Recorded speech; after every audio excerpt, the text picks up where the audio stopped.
Hello guys, ito yung mga ginagawa namin ngayon dito sa aming trabaho sa part-time namin sa Stadium Lusail. So yung iba nag-ano sila ng naglalagay ng dam.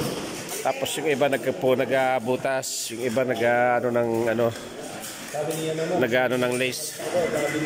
Tapos lalagay nila sa karton lahat yan. Yun, nilalagay na nila lahat yung mga gamit nila doon. Okay, guys. So sa mga gusto pa daw mag part-time, sabi ni ma'am daw, kahit na bang lahi, pwede. Kaya isa, sarap ng buhay, oh.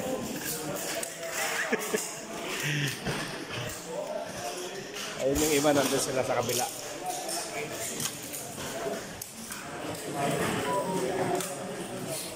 Ayan po, yung mga trabaho namin. Ayan. Ayan sila, guys.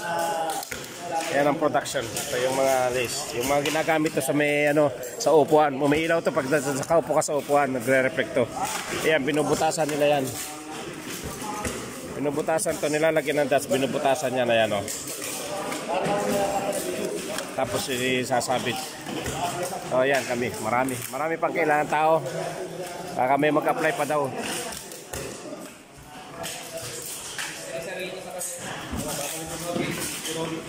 PM lang sa akin yung mga gusto mag-apply po. Pag-apply lang, gusto mag-PM lang po sa akin. Kailangan pa daw ng tao. Kahit bang lahi daw. Dito kami nagkasama-sama lahat.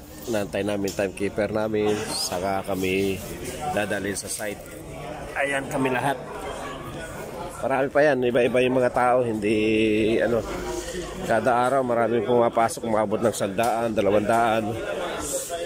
Ayan, lahat yan.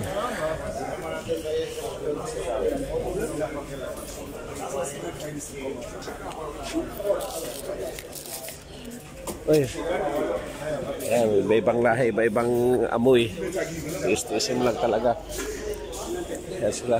Kaya mo sila pupunta. Ako lang kami.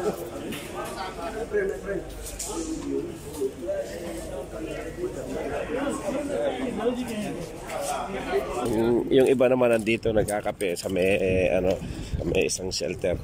Dami ito, maabot to ng libo. Yung tao lahat. Yun doon, shortcutin natin. Punta tayo doon na tayo mag-video. Ayan, dito kami yung iba. Kakape.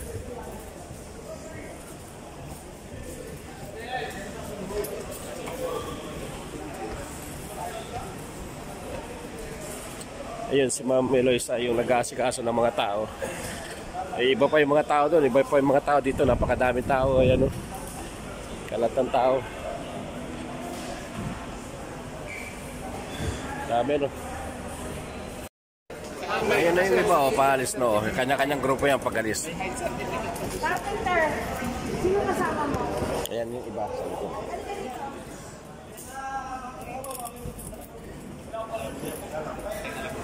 Ayun yung iba sa dulo. Ayun.